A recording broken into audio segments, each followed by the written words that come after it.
Hello student, आज का हमारा टॉपिक है मैंग्रोव फॉरेस्ट इन इंडिया। ठीक है, तो मैंग्रोव फॉरेस्ट बेसिकली तटीय क्षेत्रों में ही पाए जाएंगे। तो जितने भी भारत के तटीय एरिया हैं इंक्लूडिंग अंडमान निकोबार एंड लक्षद्वीप।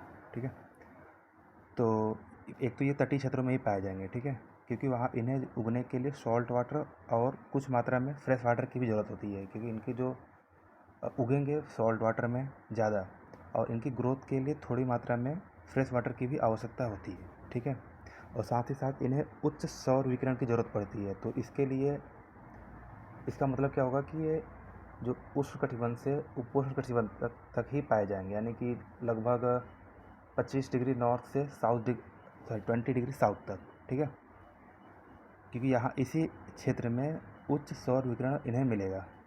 ठीक, और हम देखते हैं कि जो तटीय क्षेत्र हैं, ठीक है, जितने भी तटीय क्षेत्र हैं यहाँ पे दलदली मिट्टी मिलेगी। ठीक है, दलदली मिट्टी मिलेगी, कीचड़दार मिट्टी मिलेगी, ज्वारीय मिट्टी मिलेगी, नदियों गाद मिलेंगे, क्योंकि नदियों का मुहाना लगभग तटीय क्षेत्रों पर ही होता है। तो यहाँ इस वजह से होता क्या है कि ये जो मृदा होती है ये अवायवीय हो जाती है, अवायवीय मृदा होती है। तो इन्हें श्वसन लेने करने के लिए, रेस्पिरेटरी के लिए क्या बोलते हैं कि इनमें निमेटोफोर्स, इनकी जड़ों में निमेटोफोर्स होता है। ये श्वसन मूल उत्पन्न करते हैं अपनी जड़ों में, जो कि ऑक्सीजन और कार्बन डाइऑक्साइड का आदान प्रदान खुद ही कर लेते हैं। ठीक है, और हम देखते हैं कि इनकी जो उगेंगे सॉल्ट वाटर में ज़्यादा, लेकिन इनकी ग्रोथ के लिए थोड़ी मात्रा में फ्रेश वाटर की ज़रूरत पड़ती है। अगर फ्रेश वाटर की मात्रा कम होगी, ठीक है, अगर फ्रेश वाटर की मात्रा कम होगी तो जो इनकी वृद्धि है, उगने के बाद जो वृद्धि है वो कम हो जाएगी। और अगर वृद्धि कम हो जाएगी तो जो कार्बन CO2 का ये कंजम्पशन होता है वो कम हो जाएगा। अगर CO2 कंजम्पशन कम होगा तो क्या बोलते हैं, पॉल्यूशन बढ़ेगा। ठीक है, इनके द्वारा जो CO2 कंजम्पशन होता है इसी को हम ब्लू कार्बन भी बोलते हैं। ठीक है, ये वाला इंसिडेंट इस समय सुंदरवन वाले क्षेत्र, सुंदरवन वाले एरिया में ज़्यादा देखने को मिल रहा है। इस वाले इलाके में यहाँ पे हो क्या रहा है कि फ्रेश वाटर की थोड़ी कमी हो रही है। फ्रेश वाटर की कमी की वजह से यहाँ के जो मैंग्रोव फॉरेस्ट हैं जो थोड़े केंद्रीय भाग में आते हैं, उनकी ग्रोथ ज़्यादा नहीं हो पा रही है, तो उनकी हाइट छोटी रह जा रही है और वो CO2 का कंजम्पशन कम कर पा रहे हैं। ठीक है, और एक रिपोर्ट के अनुसार जो एक कच्छ के एरिया में है, जो कच्छ के एरिया में जो मैंग्रोव फॉरेस्ट है, यहाँ पे जो मधुमक्खियों का आकर्षण सबसे ज़्यादा होता है। हालांकि बाकी एरिया में भी जो मैंग्रोव फॉरेस्ट हैं यहाँ पर इनमें मधुमक्खियों का आकर्षण होता है, लेकिन यहाँ पे ज़्यादा देखा गया है। और यहाँ पे वार्षिक 111 टन वार्षिक शहद की रिपोर्ट है। तो कच्छ के एरिया में ज़्यादा मधुमक्खियों का आकर्षण हुआ है। और साथ ही साथ में देखते हैं कि जो मैंग्रोव फॉरेस्ट होते हैं, मैंग्रोव जो वनस्पति होती है, इसमें जरायुजता का गुण भी पाया जाता है। जरायुजता के गुण का मतलब होता है कि जो इनके बीज होते हैं वो पेड़ों पर ही अंकुरित हो जाते हैं। नॉर्मली होता क्या है कि बीज पेड़ों से गिरने के बाद ज़मीन पर बाकी परिस्थितियों के बाद, लाइक क्लाइमेट कंडीशन के बाद, वो ग्रोथ होगा उन पेड़ों, उन बीज का अंकुरित होंगे। लेकिन मैंग्रोव फॉरेस्ट में, मैंग्रोव वनस्पतियों में एक अलग गुण है कि इनके जो बीज हैं वो मोस्टली पेड़ों पर ही अंकुरित हो जाते हैं। ठीक है, और एक बहुत ही ज़रूरी बात यह है कि ये जो मैंग्रोव फॉरेस्ट होते हैं, ये हमारे लिए, ह्यूमन के लिए जैव ढाल का काम करते हैं। क्योंकि होता क्या है कि जब कभी भी सुनामी या चक्रवात किधर से आएंगे, इधर से प्रवेश करेंगे या फिर इधर से प्रवेश करेंगे। जहाँ से प्रवेश करेंगे तटीय क्षेत्रों से प्रवेश करेंगे, और तटीय क्षेत्रों में नॉर्मली क्या होगा, मैंग्रोव फॉरेस्ट होंगे। तो जो भी सुनामी या चक्रवात आएंगे सबसे पहले ये मैंग्रोव फॉरेस्ट को फेस करेंगी। तो मैंग्रोव फॉरेस्ट की वजह से ये इनकी जो स्पीड होती है वो थोड़ी स्लो हो जाती है। तो ये एक तरह से हमारे लिए जैव ढाल का काम करते हैं। ठीक है, तो ये थे मैंग्रोव फॉरेस्ट। हम अब इसके बारे में कुछ क्वेश्चन देख लेते हैं। ठीक है, क्वेश्चन देखेंगे तो ये मैंग्रोव फॉरेस्ट के बारे में कुछ है, आप लोग देख लीजिएगा। ठीक है, पहला क्वेश्चन है, मैंग्रोव स्थल के संबंध में निम्नलिखित कथनों में से कौन से उपयुक्त हैं। ठीक है, कौन सा सही है। मैंग्रोव पादपों को लवड़ी तथा स्वच्छ जल के उपयुक्त मिश्रण की आवश्यकता होती है। अब यहाँ पे देखिए, ये क्वेश्चन में बोल रहा है कि आवश्यकता होती है, लेकिन ऐसा नहीं है। ये लवणी जल में भी उग सकते हैं, स्वच्छ जल में भी थोड़े कम उगते हैं, लेकिन जो उनका ग्रोथ होती है वो स्वच्छ जल में ज़्यादा होती है।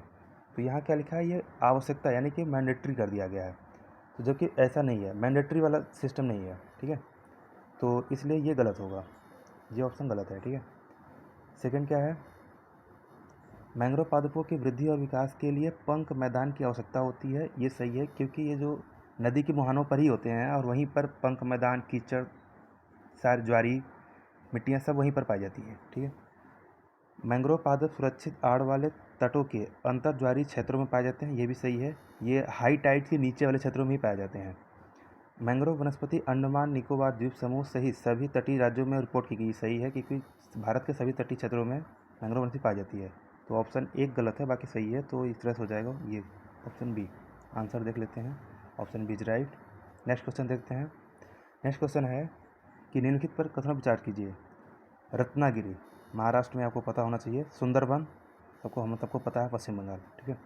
उपर्युक्त में से कौन सा स्थान अपने मैंग्रोव के लिए जाना जाता है? दोनों, क्योंकि रत्नागिरी भी महाराष्ट्र के तटीय इलाके में पाया जाता है, और सुंदरबन भी वहाँ पाया जाता है। रत्नागिरी आपको पता होना चाहिए, ये अपने, जहाँ तक मुझे याद आ रहा है, हापुस आम के लिए फेमस है, ठीक है। तो कौन सही है, ए और बी दोनों सही हैं। आंसर देख लेते हैं, सी इज राइट। नेक्स्ट क्वेश्चन देखते हैं। निम्नलिखित में से कौन सा पारिस्थितिकी तंत्र स्थलीय और सामुद्रिक पारिस्थितिकी तंत्रों के बीच सहजीवी संपर्क का काम करता है? यानी कि पूछ रहा है कौन सा इकोसिस्टम ऐसा है जो स्थल और जल दोनों के लिए सहजीवी काम करता है, ठीक है। तो हम क्या देखते हैं कि जो स्थल वाला क्षेत्र है, यानी कि जहाँ पे मिट्टी होगी, और क्या बोलते हैं, समुद्री वाला पानी वाले इलाके में, ठीक है। तो ये वाला एरिया कहाँ पाया जाएगा? प्रवाल पानी में ही होंगे, पानी वाले इलाके में ज़्यादा होंगे, ठीक है। डेल्टा भी नहीं है, ये मिट्टी हो गई, ये मिट्टी हो गया, ठीक है। ये मैंग्रोव फॉरेस्ट ही, डेल्टाई प्रदेश क्या होते हैं, ये पानी के बीच में होते हैं, होता है ना, जहाँ पे दो नदियों का संगम होगा, तो उनके द्वारा लाए गए जो गाद, मिट्टी और साद होंगे, उससे डेल्टाई पारिस्थितिकी तंत्र बनेगा, ठीक है। तो यहाँ पे जो ये मैंग्रोव पारिस्थितिकी तंत्र है, यही सही होगा, ठीक है। तो इसके लिए ये यहाँ पे गलत होंगे। आंसर देख लेते हैं हम, 29 भी राइट। नेक्स्ट क्वेश्चन देखते हैं। सुंदरबन के मैंग्रोव वन कार्बन डाइऑक्साइड को अवशोषित करने की अपनी क्षमता तेज़ी से खोते जा रहे हैं।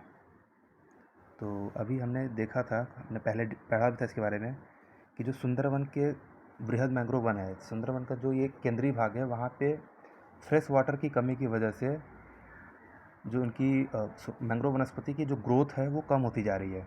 तो उससे हो क्या रहा है कि वो CO2 का जो कंजम्पशन हो रहा है वो कम हो रहा है, और ठीक है, तो ये सही है। सुंदरबन के डेल्टा में जल की लवणीयता बढ़ रही है, सही है, ये भी सही होगा। इसको देखते हैं हम एक बार। सुंदरबन के डेल्टा में जल की लवणीयता बढ़ रही है, ठीक है। ऑप्शन सी इज राइट, ठीक है, दोनों सही है। नेक्स्ट में देख लेते हैं। भारत के मैंग्रोव केवल पूर्वी तट पर विस्तृत हैं, गलत होगा, क्योंकि मैंग्रोव वनस्पति पूरे तटीय क्षेत्रों में है, ठीक है। मैंग्रोव लकड़ियों में व्यापित टैनिन के परिणामस्वरूप ज़्यादा टिकाऊ होते हैं, ठीक। तो इसके बारे में हम देखते हैं, अभी थोड़ा सा रुकते हैं अभी इस बारे में। मैंग्रोव मधुमक्खियों को आकर्षित करते हैं और मधुमक्खी पालन को प्रश्रय देते हैं, तो ये लाइन भी बिल्कुल सही है। इस मामले में जो कच्छ की मैंग्रोव वनस्पति है वहाँ पे मधुमक्खी को जो शहद का उत्पादन बहुत ही ज़्यादा होता है, ठीक है। तो हम इसका एलिमिनेशन देख लेते हैं, क्योंकि सेकेंड तो मुझे भी श्योर नहीं हो रहा है। तो फर्स्ट इज गलत, first is wrong and third is right, so this will be right, C. Next question.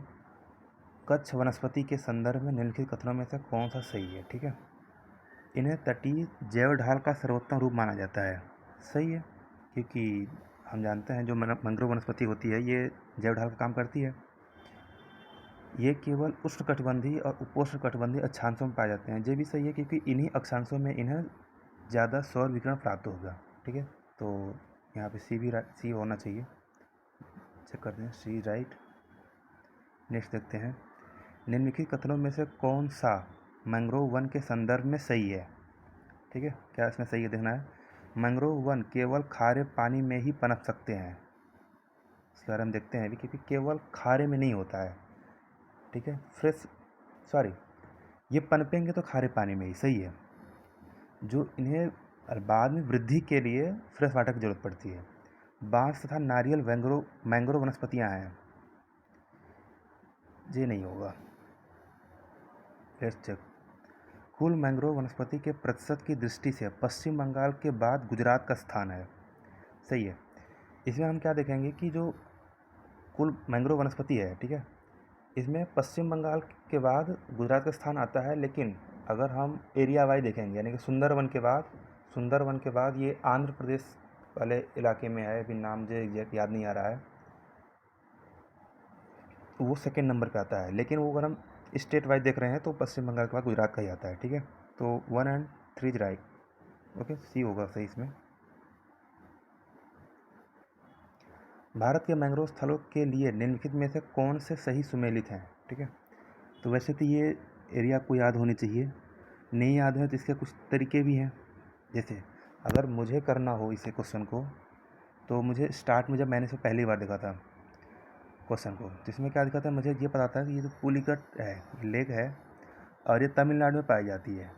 ठीक, तो फोर्थ में कौन सा पूछा, कौन सा सुमेलित है? फोर्थ गलत है और फर्स्ट भी गलत है कि, ठीक है, तो फोर्थ और फर्स्ट नहीं होने चाहिए।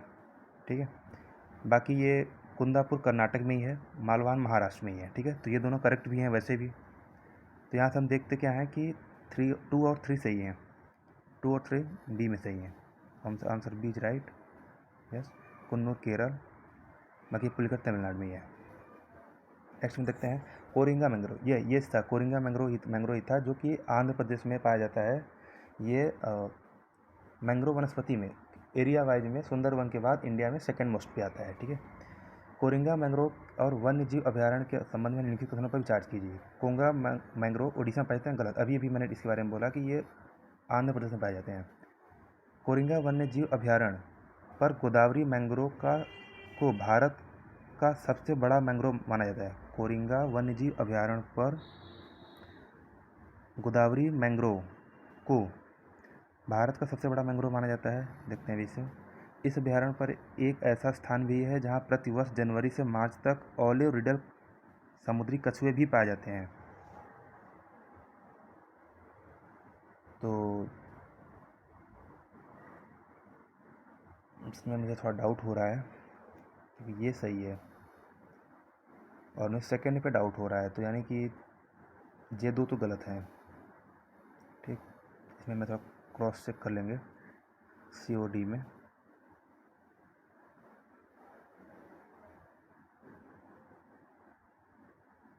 सॉरी, इसमें पूछ रहा है कौन सा सही नहीं है। ओके, कौन सा सही नहीं है, तो एक तो गलत है, तो से वो हूँ मैं। ठीक है, और 3 सही है, 3 नंबर सही है, तो ये दोनों इसमें नहीं माने जाएंगे क्योंकि ये दोनों सही हैं, तो ये इसके ऑप्शन नहीं होंगे। ठीक है, ये इसके ऑप्शन नहीं होंगे। 1 और 2 इसमें मैं देखना था, तो ऑप्शन ए सही था, गलत था, तो इस क्वेश्चन के हिसाब से ये सही होगा। ठीक है, सॉरी, ए।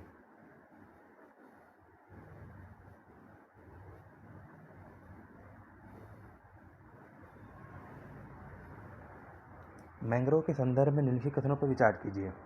ठीक है, मैंग्रोव बृहद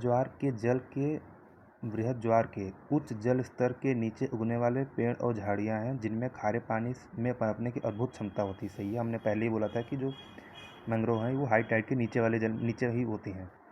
मैंग्रोव के बीज जमीन पर गिरने से पहले ही पेड़ पर अंकुरित हो जाते हैं। ये लाइन भी सही है क्योंकि इसमें ये जो मैंग्रोव वनस्पति है उसमें जरायुक्ता का गुण पाया जाता है, तो इसमें दोनों ऑप्शन सही होंगे। सो हमारा आज यहीं पे ख़त्म होता है, मिलते हैं नेक्स्ट क्लास में। Thank you.